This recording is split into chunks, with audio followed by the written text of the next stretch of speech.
Salam Om Swastiastu, Namo Buddhaya, dan salam kebajikan. Perkenalkan, kami dari kelompok 7 dengan saya Nurfara Dwi Adelia dengan NIM 250302031 dan dua rekan saya Nur Anggiani dengan NIM 250302027 dan saya Maria Ulfa dengan NIM 250302010. Pada kesempatan kali ini kami akan membahas materi yang berjudul Komunikasi Lintas Budaya dalam Dunia Bisnis. Sebelum masuk ke materi, saya ingin mengajak teman-teman membayangkan sebuah situasi sederhana. Pernahkah teman-teman berbicara dengan seseorang dari daerah lain, lalu merasa cara bicaranya berbeda dari yang biasa kita ketemui?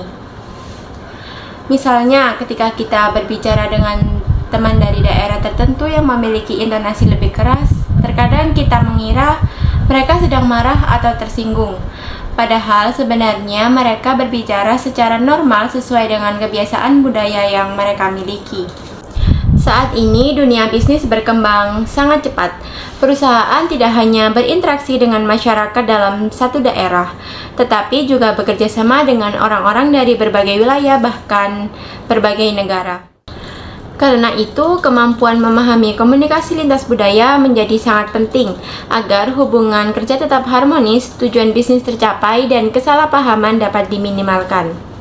Pada presentasi ini, kami akan membahas pengertian komunikasi lintas budaya, pentingnya komunikasi lintas budaya, unsur-unsur komunikasi, hambatan yang sering terjadi, gaya komunikasi, etika komunikasi, strategi komunikasi yang efektif, dampak komunikasi lintas budaya, serta peran teknologi dalam mendukung komunikasi di era globalisasi. Contoh lain, ketika kita mengirim pesan kepada teman, ada orang langsung membalas singkat seperti "oke" atau "siap". Ada juga yang membalas dengan kalimat panjang dan ramah. Perbedaan seperti ini seringkali dipengaruhi oleh latar belakang budaya, lingkungan, dan kebiasaan seseorang. Baiklah, kita mulai pembahasan yang pertama. Yang pertama, pengertian komunikasi lintas budaya. Baik teman-teman, sebelum membahas lebih jauh tentang komunikasi lintas budaya, saya ingin mengajak teman-teman untuk memperhatikan kehidupan sehari-hari terlebih dahulu. Pernahkah teman-teman mengalami situasi ketika berbicara dengan orang lain, tetapi ternyata terjadi kesalahpahaman? Padahal menurut kita, apa yang kita sampaikan sudah jelas, namun orang lain justru menangkap dengan makna yang berbeda. Misalnya, ketika kita mengirim pesan singkat kepada teman dengan tujuan bercanda, tetapi teman tersebut justru merasa tersinggung. Atau ketika kita berbicara dengan orang lain yang baru dikenal, kemudian merasa suasananya menjadi canggung karena komunikasi yang berbeda. Hal-hal seperti itu sebenarnya sering terjadi di kehidupan sehari-hari, dan salah satu penyebabnya adalah perbedaan latar belakang budaya. Teman-teman, budaya tidak hanya berbicara tentang tarian daerah, pakaian adat, makanan khas suatu daerah. Budaya juga mencakup cara berpikir, cara berbicara, cara berinteraksi dengan orang lain, hingga cara seseorang menyampaikan pendapat dan mengambil keputusan. Oleh karena itu, komunikasi lintas budaya diartikan sebagai proses komunikasi yang terjadi antara individu atau kelompok yang memiliki latar belakang budaya yang berbeda. Dalam dunia bisnis, komunikasi lintas budaya merupakan komunikasi yang dilakukan baik secara verbal maupun non-verbal dengan memperhatikan nilai, norma, adat istiadat, serta cara pandang yang dimiliki oleh masing-masing pihak yang terlibat. Ketika mendengar istilah lintas budaya, sebagian orang mungkin langsung berpikir tentang komunikasi antar negara. Padahal sebenarnya komunikasi lintas budaya juga bisa terjadi dalam suatu negara yang sama. Sebagai contoh, Indonesia memiliki ratusan suku dan budaya yang berbeda. Cara berkomunikasi masyarakat Jawa tentu berbeda dengan masyarakat Batak, Madura, Sunda, Bugis, atau Minangkabau. Sebagai contoh sederhana, yaitu masyarakat Jawa umumnya dikenal lebih berhati-hati dalam berbicara dan berusaha menjaga perasaan lawan bicara. Ketika ingin menolak sesuatu, biasanya disampaikan dengan bahasa yang halus. Sebaliknya, ada budaya lain yang lebih terbuka dan langsung dalam menyampaikan pendapat. Tidak ada yang salah dari kedua cara tersebut karena semuanya merupakan bagian dari budaya masing-masing. Namun, apabila ada seseorang tidak memahami perbedaan tersebut, maka bisa muncul kesalahpahaman. Misalnya, seseorang yang terbiasa berbicara secara langsung mungkin dianggap kurang sopan oleh orang yang terbiasa menggunakan bahasa yang lebih halus. Sebaliknya, orang yang terlalu berhati-hati dalam berbicara bisa dianggap tidak tegas oleh orang yang terbiasa dalam komunikasi langsung. Nah, teman-teman, dalam dunia bisnis, perbedaan seperti ini sangat penting untuk dipahami. Saat ini, perkembangan teknologi membuat dunia menjadi semakin terhubung. Perusahaan dapat bekerja sama dengan mitra bisnis dari berbagai daerah, bahkan berbagai negara, tanpa harus bertemu secara langsung. Sebagai contohnya yaitu sebuah perusahaan di Indonesia dapat bekerja sama dengan perusahaan di Jepang, Korea Selatan, Amerika Serikat, dan negara lainnya. Masing-masing negara tentu memiliki budaya yang berbeda. Sebagai contohnya, masyarakat Jepang sangat menghargai kedisiplinan dan ketepatan waktu. Dalam dunia bisnis Jepang, datang tepat waktu merupakan bentuk penghormatan kepada orang lain. Sementara itu, di beberapa negara, keterlambatan beberapa menit mungkin masih dianggap wajar. Contoh lainnya adalah cara menyampaikan kritik. Di beberapa negara barat, kritik sering disampaikan secara langsung karena dianggap lebih efektif dan jujur. Sedangkan di Indonesia, kritik biasanya disampaikan dengan lebih halus agar tidak menyinggung perasaan orang lain. Perbedaan-perbedaan tersebut menunjukkan bahwa komunikasi lintas budaya bukan hanya sekedar kemampuan berbicara dengan orang lain. Komunikasi lintas budaya juga membutuhkan kemampuan untuk memahami, menghargai, dan menyesuaikan diri dengan budaya yang berbeda.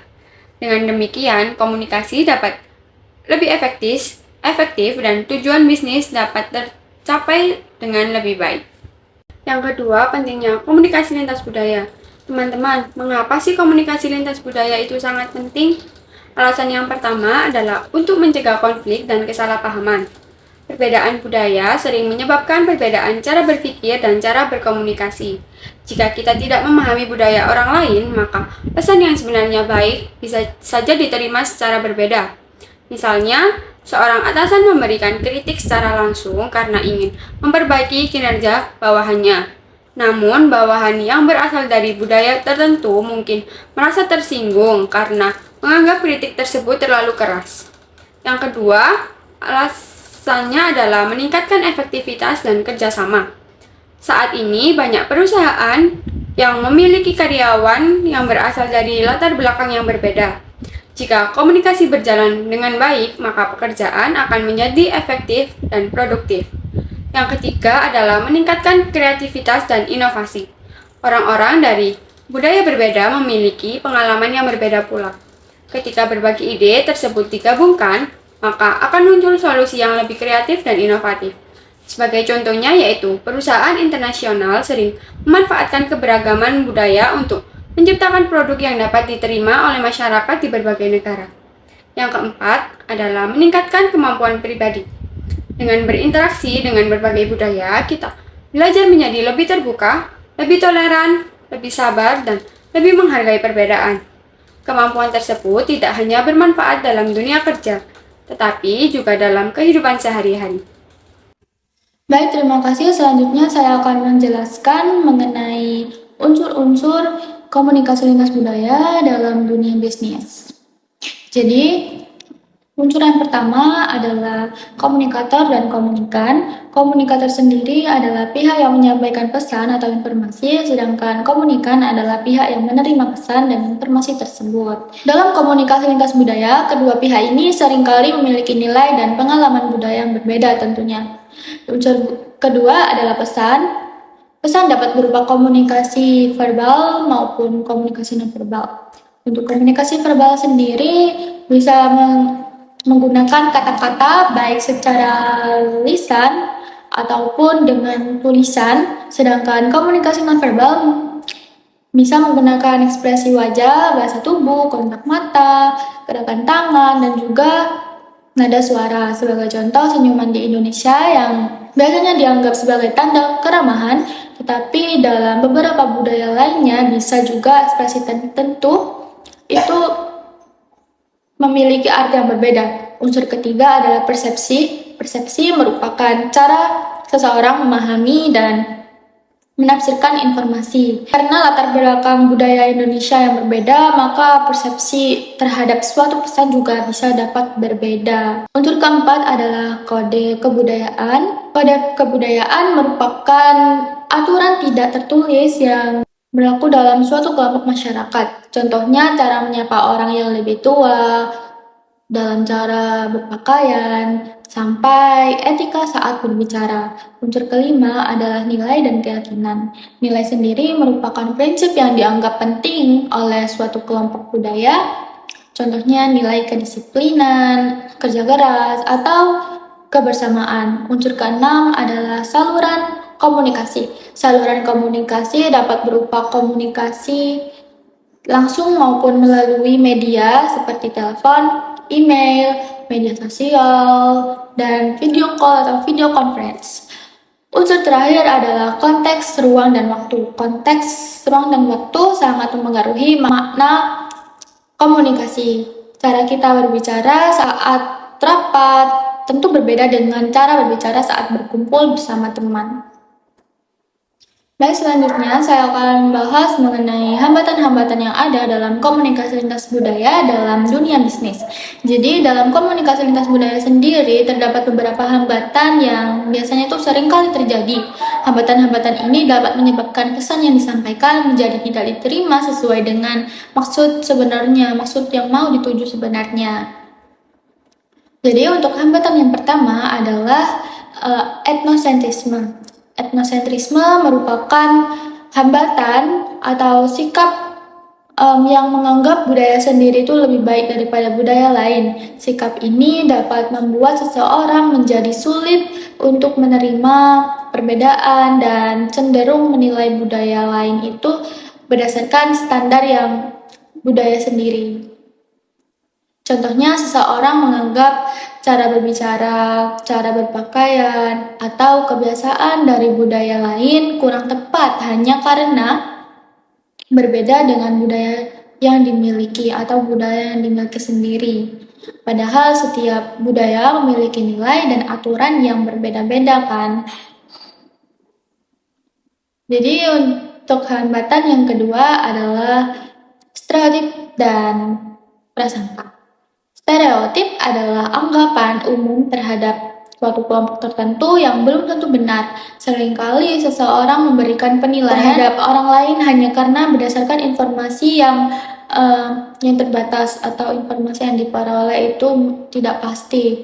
Misalnya menganggap semua orang dari suatu daerah memiliki sikap atau sifat yang sama, padahal setiap individu memiliki karakter, pengalaman, cara menyampaikan sesuatu, cara berpikir yang berbeda. Prasangka juga dapat menghambat komunikasi karena seseorang itu sudah memiliki pandangan tertentu sebelum benar-benar memahami orang lain. Nah, dari hal ini dapat membuat hubungan kerja menjadi kurang nyaman dan sulit membangun kepercayaan suatu kelompok atau suatu organisasi. Hambatan yang ketiga adalah bahasa. Perbedaan bahasa dapat menjadi salah satu penyebab utama terjadinya kesalahpahaman atau hambatan dalam komunikasi lintas budaya dalam dunia bisnis sendiri. Meskipun seseorang itu menggunakan bahasa yang sama, tapi terkadang terdapat perbedaan istilah, gaya berbicara, gaya penyampaian, atau makna tertentu yang dapat menimbulkan salah pengertian. Contohnya penggunaan istilah tertentu yang hanya dipahami oleh suatu kelompok atau suatu individu tertentu dalam dunia bisnis, kesalahan memahami bahasa dapat menyebabkan informasi yang diberikan atau yang disampaikan itu menjadi tidak sesuai dengan tujuan awal atau tujuan penyampai. Karena itu penting untuk menggunakan bahasa yang jelas, sederhana, dan mudah dipahami oleh semua orang, semua latar belakang. Hambatan keempat adalah komunikasi nonverbal. Komunikasi nonverbal meliputi gerakan tubuh, kontak mata, ekspresi wajah, cara berjabat tangan, serta sampai ke nada suara. Hal yang dianggap biasa itu seringkali dalam suatu budaya belum tentu itu adalah hal yang biasa, belum tentu itu memiliki arti yang sama dalam budaya lain juga. Contohnya, kontak mata dapat dianggap sebagai bentuk kepercayaan diri dalam beberapa budaya, tapi tidak untuk budaya yang lain. Dalam budaya yang lain bisa seringkali dianggap kurang sopan untuk melakukan kontak mata. Oleh karena itu, memahami komunikasi nonverbal juga penting agar tidak terjadi kesalahpahaman dalam suatu organisasi atau kelompok atau individu. Selanjutnya, hambatan yang kelima adalah konsep waktu. Setiap budaya memiliki cara pandang yang berbeda terhadap waktu.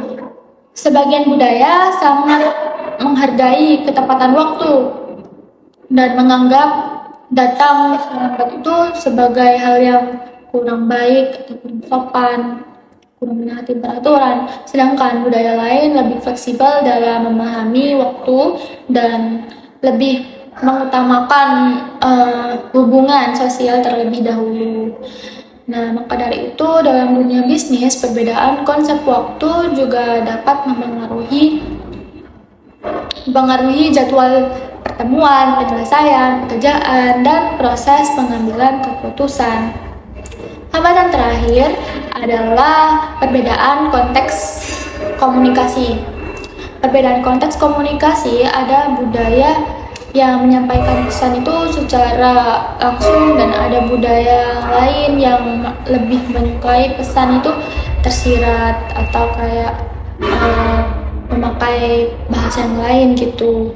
Budaya dengan komunikasi langsung biasanya menyampaikan pendapat secara jelas dan terbuka, langsung to the point.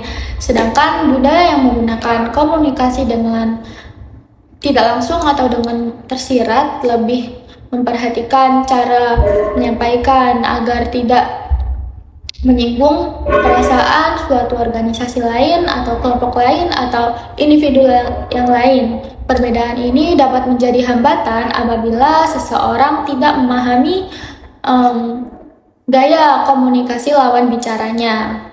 Selain hambatan-hambatan tersebut, terdapat juga hambatan berupa perbedaan nilai dan kebiasaan. Setiap budaya juga memiliki nilai yang dianggap penting, seperti cara menghormati orang lain, cara mengambil suatu keputusan, dan juga cara menyelesaikan suatu masalah.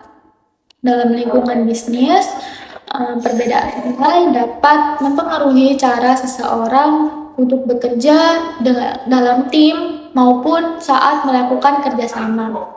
Untuk mengatasi berbagai hambatan-hambatan yang ada dalam komunikasi lintas budaya ini, diperlukan sikap yang lebih terbuka, rasa menghargai, dan kemauan untuk memahami budaya orang lain. Apalagi di Indonesia ini kita memiliki banyak sekali perbedaan.